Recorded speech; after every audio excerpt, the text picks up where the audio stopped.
Oke, selamat pagi semuanya. Kita langsung mulai aja. Untuk materi hari ini kita akan bahas tentang stack ya. Jadi kan kemarin minggu lalu kita kan membahas tentang itu apa namanya linked list ya. Jadi linked list itu sebenarnya salah satu struktur data basic ya yang dipakai untuk mengembangkan struktur data yang lain. Ya. Salah satunya stack.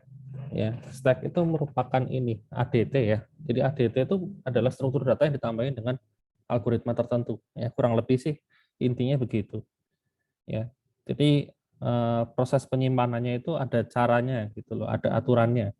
Ya, tapi kalau struktur data yang benar biasa itu ya kayak array atau list atau linked list itu struktur data yang polos ya, bukan ADT ya. Karena nggak ada aturan dalam menyimpan. Jadi kita mau nyimpan data di tengah, di depan, di belakang itu terserah ya. Terus ngambil data juga sama, kita mau ngambil data di posisi manapun juga bebas. Nah, tapi kalau kita sudah masuk ke ini, ranahnya ke ADT, itu kita nggak boleh ngambil data sembarangan. Ya. Nyimpen data pun juga nggak boleh sembarangan. Gitu, ada aturannya. Ya. Karena pada dasarnya nanti ketika kita mengimplementasikan struktur data ke dalam sebuah sistem, itu kan kita nyimpan data itu kan nggak boleh sembarangan ya. Ada aturannya gitu. Nah, nanti cocoknya pakai ADT yang mana? Ya, misalnya ketika kalian ke rumah sakit ya ngambil nomor antrian itu kan kalian ada aturannya ya, nomor antriannya kan nggak bisa tahu-tahu kalian pencet terus kalian langsung dapat urutan paling depan gitu kan, nggak mungkin, pasti kan yang paling belakang ya karena sudah ada yang ngantri sebelumnya misalnya gitu. Itu kan salah satu aturan ya. Nah, ini jadi mulai pertemuan ini dan berikut-berikutnya kan kita akan membahas tentang ADT ya, jadi struktur data yang pakai aturan intinya ya. Nah, yang pertama adalah stack ya. Di stack terus implementasinya bagaimana ya, bisa dua cara, bisa pakai list atau array ya, bisa juga pakai linked list ya. Gitu. Makanya saya bilang list sama linked list itu struktur data basic ya. Bisa dipakai untuk mengimplementasikan apa namanya struktur data yang lebih kompleks ya. Salah satunya stack. Nah, mungkin kalian pernah apa sudah sering dengar ya konsep stack ini ya. Apa namanya? Pernah dengar mungkin, tapi ada juga mungkin yang belum pernah ya. Jadi yang namanya stack itu intinya kan kalau diterjemahkan kan artinya tumpukan ya. Tumpukan. Jadi kalau misalnya kita punya sebuah wadah ya kosong gitu. Nah, kita taruh sebuah barang di situ kan dia akan barang ini akan ditaruh di posisi yang paling bawah. Kemudian kalau kita taruh barang lagi kan dia akan numpuk di atasnya ya. Lama-lama makin tinggi ya. Seperti itu. Nah, kalau wadahnya bentuknya seperti ini ya, kalau kita mau ngambil barang, bisa nggak kita ambil barang yang nomor satu duluan? Ya, jawabannya nggak bisa. Ya, kita harus ambil nomor 3 duluan. Ya. Yang paling atas harus diambil dulu, baru bawahnya, baru paling bawah. Ya. Nah, inilah konsep stack seperti itu. Jadi dia pakai aturan namanya LIFO ya, last in first out. Ya.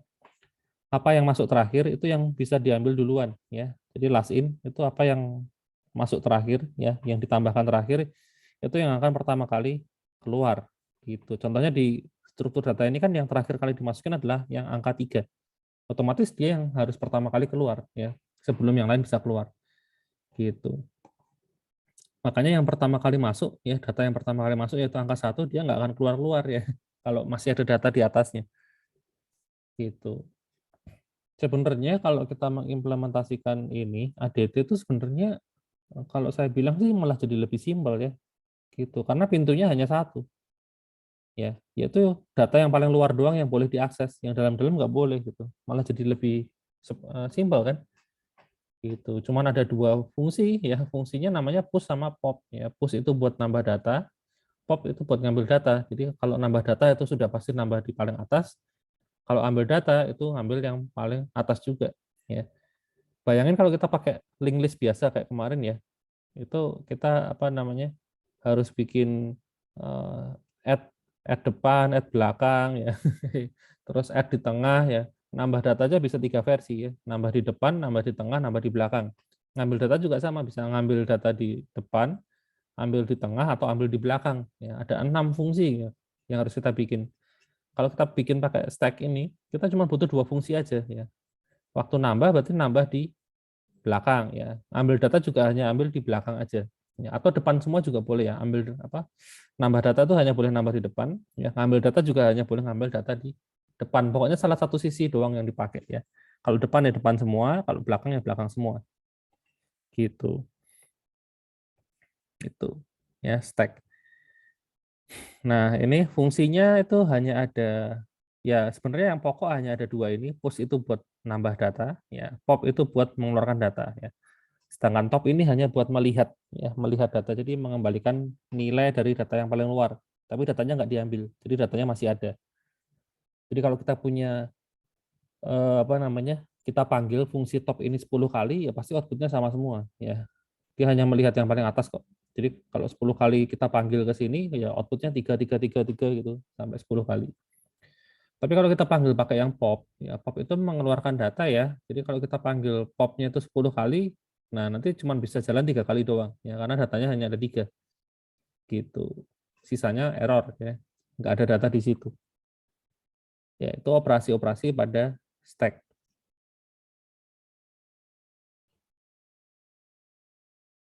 Nah ini contohnya kalau misalnya kita masukin data dengan urutan seperti ini ya 10, 20, 30, 40 yang terjadi adalah hasilnya seperti ini. 10-nya kan duluan, terus 20, 30, paling atas adalah 40 ya. 40 ini yang terakhir kali di input, yang terakhir kali masuk.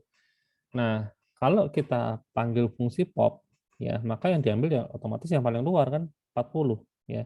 Ini yang diambil pertama kali. Gitu. Kalau pop lagi ya dapat yang di bawahnya yaitu 30 kan posisi sekarang kan paling atas kan 30. Jadi kalau kita pop ya keluar 30. Nah, kalau di pop lagi ya 20, terus di pop lagi 10. Pop lagi error ya karena udah habis. Ya, datanya udah nggak ada. Gitu. Nah, ini kalau mau apa namanya? Ya, salah satu apa namanya? Implementasinya ya itu bisa dipakai buat ini ya. Semacam kayak ini fungsi rekursif ya, gitu. Itu juga pakai konsep stack ya.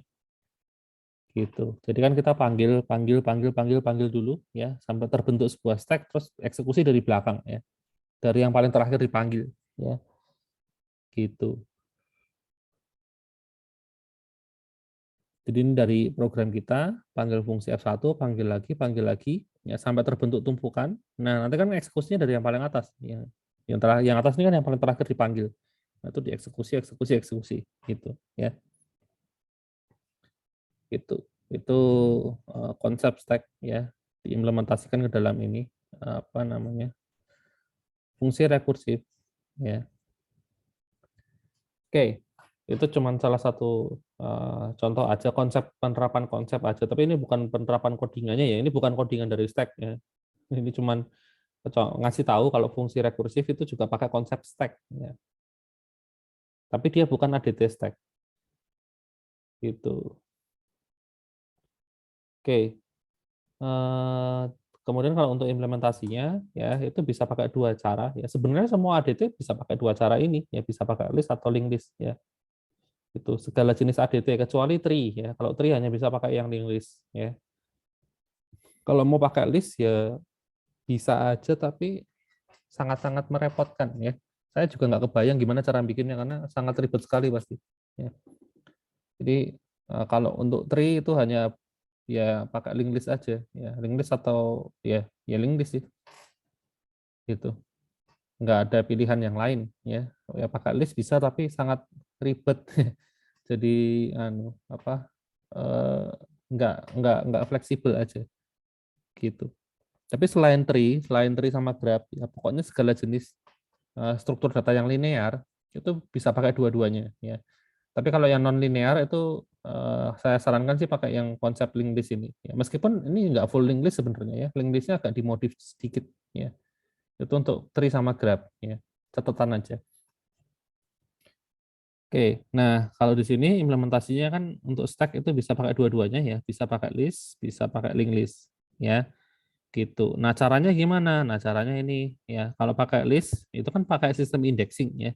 Nah, untuk elemen yang paling luar itu bisa pakai ini di depan atau di belakang sama aja ya. Apa dari sisi efisiensi itu nggak ada bedanya ya.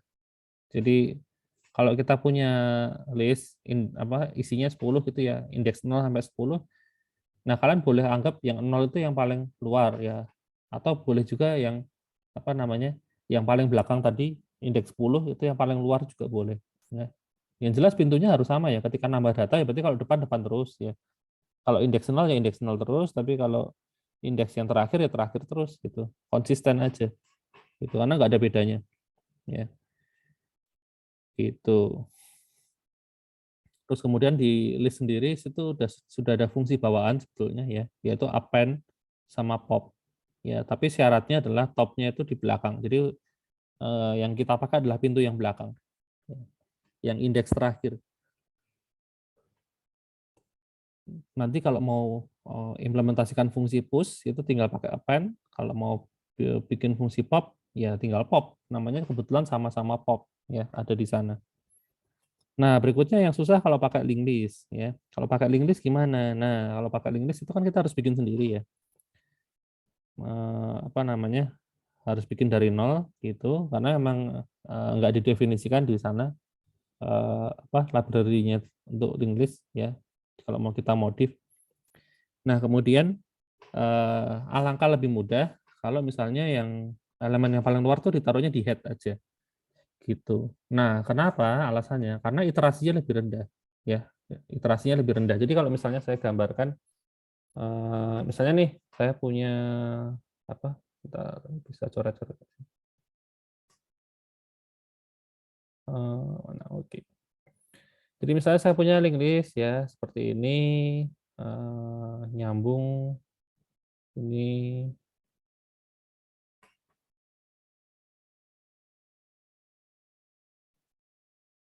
Nah, jadi ini anggaplah ini sebuah stack ya. Ini head-nya ya. Aduh, ini pakai trackpad susah juga ya. Ini head ya. Saya kasih huruf H itu head-nya di sini. Ini tail ya, otomatis ini adalah tail. Aduh, tail. Ini head, ini tail. Nah, kalau di sini kan disarankan top-nya itu adalah taruh di bagian head-nya. Jadi kalau elemen yang paling atas atau yang paling luar itu adalah yang kiri ya, head-nya ini adalah yang paling luar. Jadi kalau kita nambah data nambahnya ke kiri. Nah, ini ada data baru nambahnya begini ya, gitu. Kenapa kok disarankan seperti itu? Kenapa kok nggak di belakang aja? Kenapa nggak nambah data barunya di sini ya, seperti ini? Nah, alasannya adalah ini kalau di belakang itu mungkin untuk proses insert-nya nambah data nggak ada masalah. Tapi ketika ngapus data ya, misalnya nih data yang paling luar mau kita ambil. Nah, itu dia butuh iterasi ya. Seperti yang kita pelajari minggu lalu, kalau kita punya apa namanya single link list kayak gini, non circular ya, itu kalau mau ngapus data yang paling belakang itu butuh looping ya. Dari sini kita harus looping 1, 2 ya, 2 kali looping ya sampai di sini. Ini untuk helpernya. Nah, kemudian ini dihapus, baru tailnya geser ke sini ya. Nah, loopingnya ini yang boros ya. Ini yang boros. Bayangin kalau datanya 100 ya, berarti ini harus looping 100 kali baru bisa ngapus data yang paling atas. Nah, bandingin kalau misalnya datanya kita taruh di sebelah kiri ya. Saya nambah data baru di sini di kiri. Oke, seperti ini. Terus ini head-nya kan bisa geser ke sini ya. Head-nya di sini. Nah, sekarang kalau tiba-tiba mau saya hapus ya, ini mau saya ambil gitu. Nah, ini dari head itu tinggal geser next 1 kali, terus ini dihapus gitu. Selesai. Mau datanya berapapun ya, 100 data sekalipun ke belakang, ini cukup geser sekali doang. Iterasinya tetap cuma 1 kali. Kompleksitasnya adalah O1 ya. Big O-nya tuh 1 konstan gitu. Jadi lebih efisien ya. Itulah kenapa disarankan taruh aja di posisi head ya. Itu. Oke, hapus. Duh, gimana caranya hapus semua? Ctrl Z aja. Oke, berikutnya. Nah, ini contoh kelas diagramnya kalau mau bikin stack pakai list. Ini gampang banget karena memang sudah ada fungsinya di dalam list ya. Itu ada fungsi apa pop sama append. Append itu dipakai untuk push ya. Push ini bisa pakai fungsi append. Ya, kompleksitasnya O1 ya. Pop juga sama O1 ya. Top juga O1, clear juga O1 ya. Gitu. Ya, kalau stack itu semuanya kompleksitasnya bisa kita bikin O-nya satu semua ya.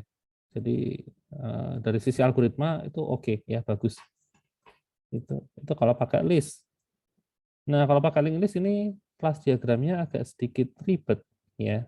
Agak sedikit ribet, kita harus bikin kelas node dulu, kemudian ada single linked list non circular ya, terus baru yang stack linked list ya. 3 lapis ya.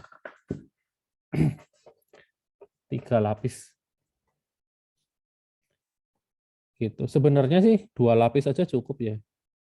2 lapis cukup. Ini cuman di sini cuman manggil ulang yang ada di sini ya. Ini cukup satu aja. Ya, ini nggak usah langsung ini, nggak apa-apa sih sebenarnya. Ya. Kayaknya kalau di modul praktikum hanya langsung ke sini deh seingat saya. Ya, nanti kita coba lihat ya. Gitu. Tapi kalau mau dibikin 3 gini juga nggak masalah juga ya. Gitu.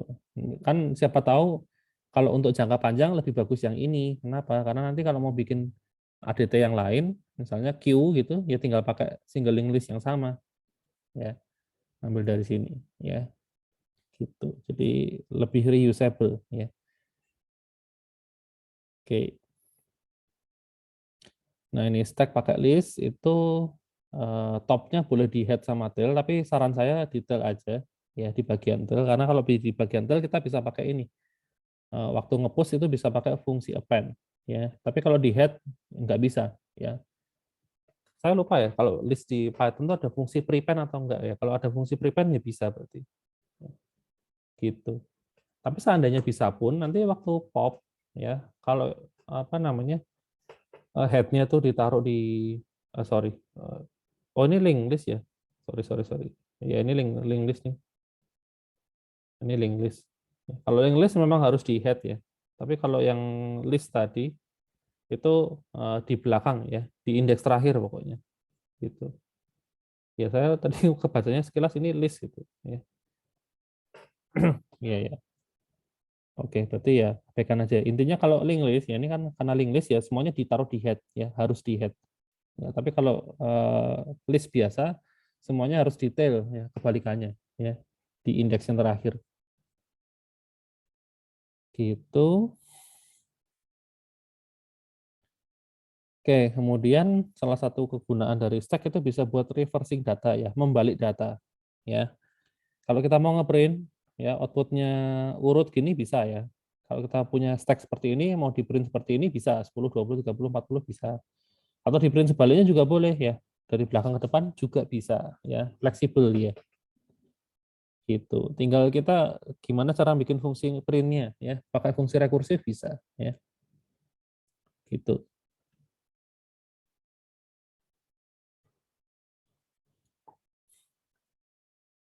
Kemudian nah, kalian kalau ini perhatikan text editor ya. Ini text editor. Kita nggak lihat source code-nya. Ini source code bahasa, ini bahasa apa ya? Oke, saya nggak tahu ini pakai bahasa apa ya. Soalnya ada titik komanya ya. Eh, kalau Kotlin kayaknya bukan ya. Kalau gini biasanya Kotlin. Ya, nggak tahu bahasa apa. Tapi intinya di sini bukan masalah itu, bukan masalah bahasanya, tapi masalah tanda kurungnya. Jadi di text editor itu kan bisa ngepasin tanda kurung ya. Misalnya tanda kurungnya di sini itu pasangannya di sini. Ya, yang ini itu pasangannya di sini. Yang ini pasangannya di sini. Ini kan tanda kurungnya ada banyak sekali ya. Tapi dia bisa mencari pasangan yang tepat. Gitu. Nah, itu juga pakai stack ya. Caranya text editor bisa tahu, oh kurung buka yang ini itu pasangannya di sini, oh yang itu pasangannya di situ. Nah itu pakai stack ya, ada caranya ya. Itu nanti namanya pakai metode prefix, postfix gitu itu ya. Seperti itu. Itu salah satu kegunaan dari stack ya. Nah ini algoritma bracket matching ya. Jadi untuk setiap karakter, jadi dibaca dulu semua karakternya ya. Kalau bukan tanda kurung ya diabaikan. Terus kalau dia itu adalah kurung buka, masukin ke dalam stack ya. Terus kalau misalnya ketemu karakter yang kurung tutup, nah di pop ya stacknya, terus cek hasilnya. Ya. Jadi ada if ya. Kalau hasilnya kurung buka yang tidak sesuai, maka inputan bukan ekspresi yang benar. Jadi salah pasang itu. Kurung bukanya pakai ini, kurung tutupnya pakai kurung kurawal. Jadi salah ya. Gitu. Nah, kalau enggak ya lanjutkan baca karakter. Gitu.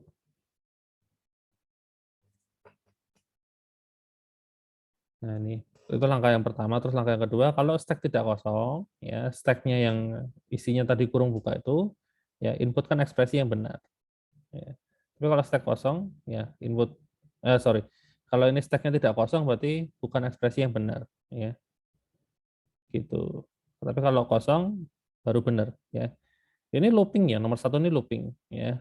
Baca, baca, baca, baca terus ya, gitu. Oke, nah ini tadi yang saya bilang pakai metode postfix, prefix, infix itu bisa dipakai buat ini juga ya. Ini sebenarnya juga salah satu implementasi dari ini ya. Infix, postfix, prefix ya. Ini tapi kalau lebih detailnya bisa dipakai untuk mengolah operasi matematika. Kayak misalnya A kali B dalam kurung B tambah C dibagi D. Itu kan yang dikerjakan duluan kan yang ini ya. B plus C itu ya. Kalau kalian pakai kalkulator ya, itu kan dia bisa cerdas ya. Yang dikerjakan ini dulu. Ya, kok bisa sih kalkulator secerdas itu? Ya itu pakai metode ini. Algoritma ini infix, profix, prefix ya caranya. Gitu. Jadi dia tahu mana yang harus dikerjakan duluan, jadi nggak asal.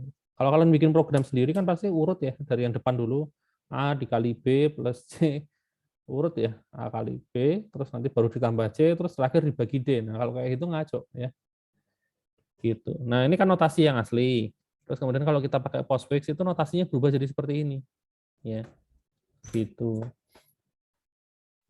Nah ini yang dikerjakan adalah yang ini, apa namanya, ada dua dua karakter sama satu ini operator, yaitu BC plus ya.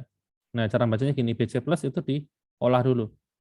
Ketemulah B sama C misalnya 4 sama 5 ya, jadi 9. Nah, terus nanti ini kan hilang nih. Nah, ini akan berubah menjadi outputnya B plus C. Ya, nanti terus giliran dikerjakan yang ini, ya, terus terakhir yang ini. Nah, gitu. Seperti itu. Nah, ini kalau mau dibalik, ini kebalikannya sih sebenarnya. Ya, ini kalau ini nota apa operatornya di kiri ya. Jadi ini dulu yang dikerjakan, ya. Terus nanti baru yang ini, ya. Terakhir yang ini. Gitu caranya. Jadi dari tengah makin keluar dan seterusnya, ya. Gitu. Nah, ini kalau mau baca detailnya ada di sini ya, algoritma infix to postfix ya. Misalnya ini operasi 3 tambah 2 kali 5 kan harusnya yang dikerjakan adalah 2 kali 5 duluan ya. Nah, ini kalau pakai metode postfix itu nanti dimasukin ke dalam stack itu hasilnya seperti ini ya. Gitu. 325 bintang plus ya. Nah, cara bacanya gimana sih? Ya, tadi saya bilang dari dalam dulu ya. Dari tengah dulu. Ya, 25 bintang. Ya berarti 2 kali 5 ya. Terus 3 misalnya yang ini yang tengah kita anggap X ya ini. Ini digantikan dengan X gitu. Berarti kan aduh, ini kalau dibaca kan 3X plus gitu ya. Nah, X-nya tadi berapa? 10 ya, berarti 3 tambah 10, 13. Ya. Bener kan? 2 kali 5 kan 10 tambah 3 kan 13. Ya. Itu caranya. Nah, ini algoritmanya begini. Ya. Kalau bagi yang mau membaca lebih jauh, ya gini. Nah, ini contoh yang lainnya.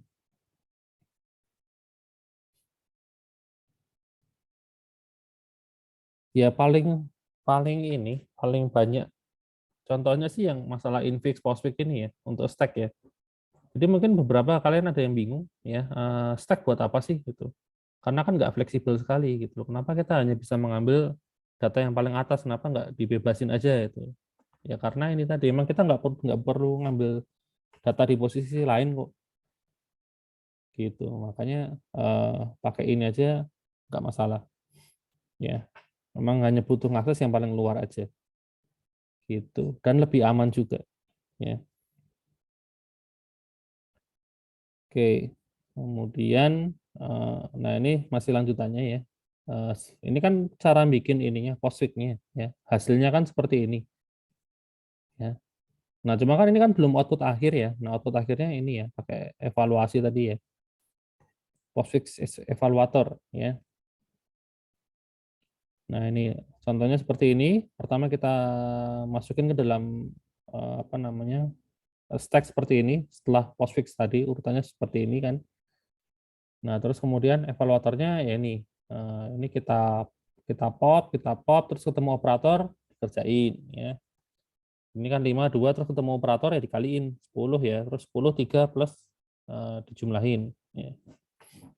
Gitu. Itu kalau mau tentang infix sama postfix seperti itu. Contoh yang lain lagi misalnya untuk labirin ya. Untuk AI ya itu juga banyak pakai stack ya. Nah, ini mulai dari koordinat S, kita mau pergi ke koordinat E ya. Nah, langkahnya gimana gitu. Kalau kita bikin algoritmanya ngawur pakai brute force itu kan bisa jadi nanti infinite loop ya. Cuma muter-muter itu ya. Tapi kalau pakai stack itu kalau misalnya kita ketemu jalan buntu, sebenarnya ini masih brute force juga ya. Tapi kalau ketemu jalan yang buntu itu kita catat ya. Kita catat dan kita bisa balik ke posisi sebelumnya. Gitu. Jadi misalnya di sini ya, di sini kan kita ketemu percabangan ya. Kita bisa ke atas atau ke kanan. Ternyata kita pilih ke atas duluan ya. Nah, sampai atas ketemu percabangan lagi. Bisa kiri, bisa kanan. Nah, kita ambil yang kiri duluan. Ternyata buntu dia. Ya, di koordinat 0,2 ya, ini 0,2 ternyata buntu ya. Ya karena buntu kita catat ini masukin ke dalam stack terus kita balik ke percabangan yang terakhir ya. Nah, di sini. Nah, di sini kita coba cabang yang lain, misalnya ke sini, ya, dan ternyata dia buntu juga. Ya. Nah, terus sampai kita nyobain semua jalan, ternyata banyak yang buntu. Nah, akhirnya stack-nya tuh isinya hanya dari sini ke sini. Ya. Yang buntu-buntu tadi akan disimpan ke dalam stack sendiri dan di apa ya istilahnya ya, ya kita nggak akan kunjungi tempat itu lagi karena buntu. Ya, gitu.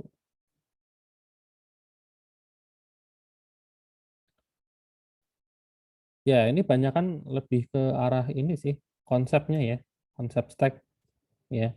Sebenarnya nggak susah ya, malah lebih gampang daripada kita belajar linked list kemarin karena apa namanya yang fungsi yang kita pakai hanya sedikit. Cuman kalian tetap harus paham tentang linked list ya, karena linked listnya dipakai buat bikin stacknya gitu. Jadi kalau linked listnya belum paham ya susah juga ya untuk memahami yang ini.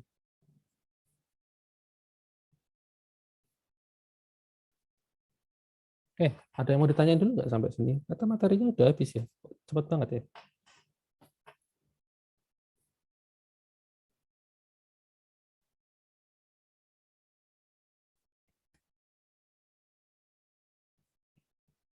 Iya, ya nanti mungkin banyaknya di prakteknya aja kali ya.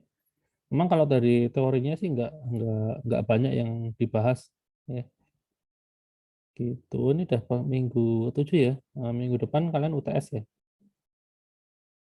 Nanti lanjut lagi setelah UTS ya. Liburnya agak lama ya, 3 minggu ya, karena digabung sama libur Paskah. Ya.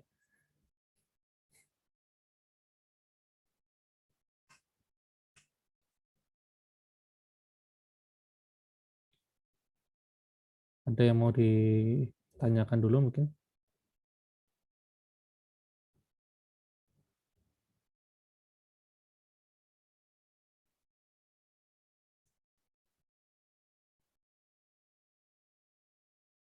Nggak ada? Oh ya sudah, kalau nggak ada, ya mungkin kelas kita sampai sini aja ya. Oke. Ya, kalau gitu sampai ketemu lagi setelah UTS ya. Sip.